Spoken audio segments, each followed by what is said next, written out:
दोस्तों, सबसे पहले मैं चाहता हूं कि आप नेता प्रतिपक्ष उमंग सिंघार का ये वीडियो देखिए। ये वीडियो इसलिए भी देखिए क्योंकि वाकई में उमंग सिंघार ने विधानसभा में जिस मुद्दे को लेकर सवाल उठाए हैं वो मुद्दा गंभीर है। वो मुद्दा किसानों के मुआवजे से जुड़ा हुआ मुद्दा है। मध्य प्रदेश में सोयाबीन की फसल बर्बाद हुई थी किसानों की, और इतनी ज्यादा बर्बाद हुई थी कि मध्य प्रदेश का किसान ठीक ढंग से दिवाली भी नहीं बना पाया था। और सरकार ने मुआवजा राशि डाली थी 1800 करोड़ रुपए मात्र।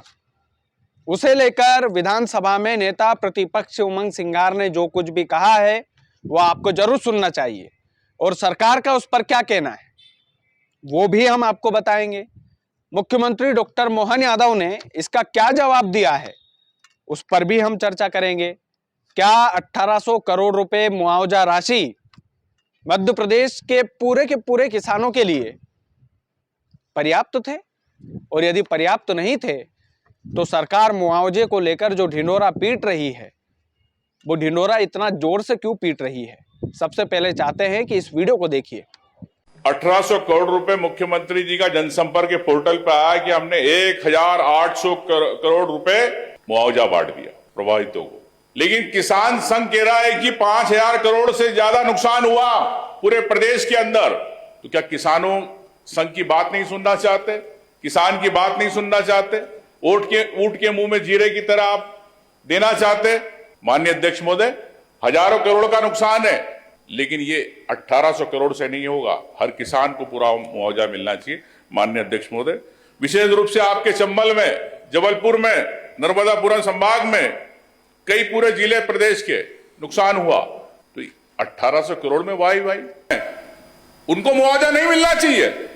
वो भी अधिकार है, उनको भी ओलावृष्टि अतिवृष्टि के अंदर उनका भी नुकसान हुआ, हर किसान को मिलना चाहिए। माननीय अध्यक्ष महोदय, अगर सरकार की नीयत साफ है तो ये मैं चाहूंगा माननीय मंत्री जी सरकार की तरफ से इस बात को स्पष्ट करें।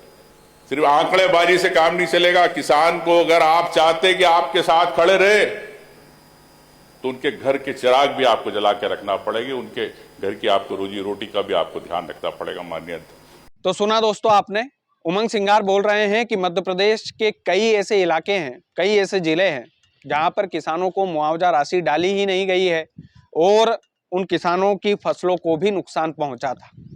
मध्य प्रदेश के लगभग 70 से 80% किसान ऐसे थे जिनकी सोयाबीन की फसलें खराब हुई थी, लेकिन सरकार ने उनके खाते में मुआवजा राशि नहीं डाली है। दोस्तों, इस पूरे मामले पर सहकारिता कृषि विभाग को अल्टीमेटम दिया गया है, निर्देश दिया गया है कि आप 72 घंटे के अंदर, यानी कि 3 दिनों के अंदर आप पूरी रिपोर्ट सौंपेंगे कि कौन से जिले में कितने किसानों को, कौन से किसानों को किस बिहाफ पर मुआवजा दिया गया है। ये बहुत अच्छा संदेश है कि सहकारिता कृषि विभाग को 72 घंटे के भीतर वो रिपोर्ट सौंपनी होगी। अभी मजबूत विपक्ष है नहीं मध्य प्रदेश में, हम सभी जानते हैं। मजबूत विपक्ष होता तो किसानों के हक में कितनी आवाज उठती। मजबूत विपक्ष क्यों जरूरी है यह आपको अब थोड़ा धीरे धीरे समझ में आएगा। मध्य प्रदेश में पिछले 2 दशकों से लगभग भारतीय जनता पार्टी की सरकार है। आने वाले समय में लोग बताएंगे कि भाजपा की सरकार रहेगी कि नहीं रहेगी, लेकिन एक तरफा सरकार किसानों को मुआवजा देने पर क्या तर्क देती है। मुख्यमंत्री डॉक्टर मोहन यादव ने उमंग सिंघार की बात पर क्या तर्क दिया है वो भी आपको सुनना चाहिए। उन्होंने बोला कि पहले 50,000 रुपए मिलते थे मुआवजा के तौर पर, हम अब 4 लाख रुपए दे रहे हैं किसानों की जो भी क्षति होती है उसके लिए। लेकिन सबसे बड़ा सवाल यह है कि मध्य प्रदेश के कितने किसानों को 4 लाख रुपए का मुआवजा मिला है, वो कौन से किसान हैं, कौन से जिले में रहते हैं। क्या इसकी रिपोर्ट सरकार सौंप पाएगी? और यदि सरकार ने वाकई में 4-4 लाख रुपए मुआवजा डाला है किसानों को, तो कहां पर कितना मुआवजा डाला है इसकी रिपोर्ट सहकारिता कृषि विभाग से मांगी गई है। 72 घंटे के अंदर ये स्पष्ट हो जाएगा कि मध्य प्रदेश के किसानों को कौन से जिले में, कौन से किसानों को कितना मुआवजा डाला है। उसमें सरकार की पोल खुलने की पूरी संभावना है, क्योंकि दोस्तों पूरे मध्य प्रदेश में कितने जिले हैं? इतने जिलों में, कितने जिलों में फसलें बर्बाद हुई थी। जैसा मैंने शुरुआत में बताया कि अनुमानित हम मान सकते हैं कि 70 से 80% फसलों को नुकसान पहुंचा था। 70 से 80% मध्य प्रदेश के किसान अपनी दिवाली ठीक ढंग से मना नहीं पाए थे। और ऐसे में स्पष्ट है कि मध्य प्रदेश के जो किसान हैं वो आंदोलन भी कर रहे थे खलघाट टोल प्लाजा पर, लेकिन एक ही दिन में वो आंदोलन खत्म हो गया, समाप्त हो गया। किसानों की मांगे भी, 4 जिलों के किसान उसमें शामिल थे। दोस्तों, ऐसे में सबसे बड़ा सवाल यही उठता है कि ये जो वर्तमान की सरकार है, मुख्यमंत्री डॉक्टर मोहन यादव की सरकार है, ये गुमराह कर रही है कि विपक्ष गुमराह कर रहा है? कि वो किसान झूठ बोल रहे हैं जिन किसानों को मुआवजा मिला ही नहीं है।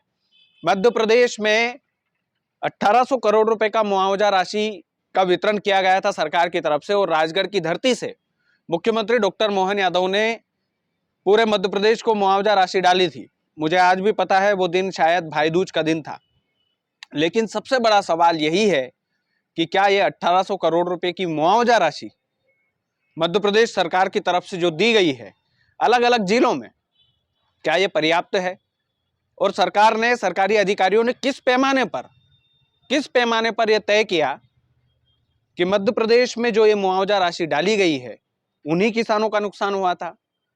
मान लीजिए सर्वे में मेरा नाम आ गया, मुझे मुआवजा मिल गया, मेरे पड़ोस वाला जो खेती करने वाला जो किसान है उसके खाते में मुआवजे के पैसे नहीं डले, तो ऐसा कैसे हो सकता है कि मेरी फसलें खराब हुई है सरकार के अनुसार, बगल वाले की नहीं हुई है? और यदि ये सर्वे सच्चा है, सीधा है, और पूरे मध्य प्रदेश में केवल 1800 करोड़ रुपए की राशि का वितरण करके सरकार का इतना ढिंढोरा पीटना, इसमें सत्यता है तो सरकार को स्पष्ट करना चाहिए। वैसे 72 घंटे का इंतजार हम सभी को है, उस रिपोर्ट में क्या स्पष्टता से जवाब दिया जाता है सहकारिता कृषि विभाग की तरफ से, ये देखने लायक बात रहेगी। किस हिसाब से मुआवजा डाला है, कौन कौन से जिले में कितने किसानों को मुआवजा डाला गया है, कितना मुआवजा डाला गया है, इसका पूरा रिपोर्ट आएगा। बहरहाल अभी तबीयत मेरी साथ नहीं दे रही है, थोड़ा सा बीमार हूँ, लेकिन कोई बात नहीं। आपके लिए, किसानों के हक के लिए जो महत्वपूर्ण जानकारी होगी वो ज़रूर मैं देता रहूँगा। आप लोग वीडियो को ज़्यादा से ज़्यादा शेयर कीजिएगा। चैनल यदि आपने सब्सक्राइब नहीं किया तो प्लीज़ कर लीजिएगा। बहुत बहुत धन्यवाद।